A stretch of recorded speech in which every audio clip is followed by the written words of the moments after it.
Matthew orí karùn-ún ẹsẹ̀ kẹrìnlá. Ẹ̀yin ni ìmọ́lẹ̀ ayé.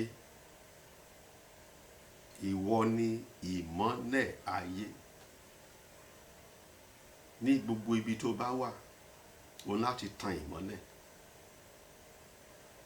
Ìmọ́lẹ̀ máa tún nǹkan ṣe ni o. Ìmọ́lẹ̀ kì í ba nǹkan jẹ́. Òkùnkùn máa ń sá fún ìmọ́lẹ̀ ni o. Ìmọ́lẹ̀ kì í sí ohun tí ò dáa ní ìmọ́lẹ̀ o. Kí ìmọ́lẹ̀ bá tàn, gbogbo òkùnkùn, gbogbo iṣẹ́ òkùnkùn wọ́n á pòórá ni o. Ibikíbi tó bá wà, gbogbo ohun tó bá ń ṣe máa tàn mọ́lẹ̀ síbẹ̀. Nípa iṣẹ́ ọwọ́ ẹ, nípa ìwà ẹ, nípa ọ̀rọ̀ ẹ, nípa aṣọ tó bá ń wọ̀. Tó bá mọ̀ pé ìwọ ni ìmọ́lẹ̀ ayé, ò ní mọ̀ wọ̀, ò ní wà kísà kò pé láṣọ.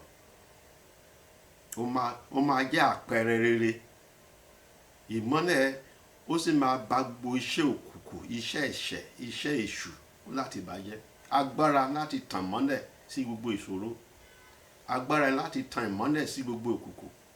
Agbára láti tàn mọ́lẹ̀ sí gbogbo ohun tó ń bá àwọn èèyàn nínú jẹ́. Agbára láti tàn mọ́lẹ̀ sí ayé, síbi iṣẹ́, nínú ibi tó ń gbé, ládùúgbò tó ń gbé. Gba agbára náà lórúkọ Jésù. Ó yàtọ̀ lórúkọ Jésù. Fífún ni mọ́lẹ̀ o. Èérí kan wọn gbọ́dọ̀ rí pẹ̀lú ẹ̀. Látòní lọ, bẹ̀rẹ̀ sí tàn ìmọ́lẹ̀ ní orúkọ Jésù Kristi Olúwa wa.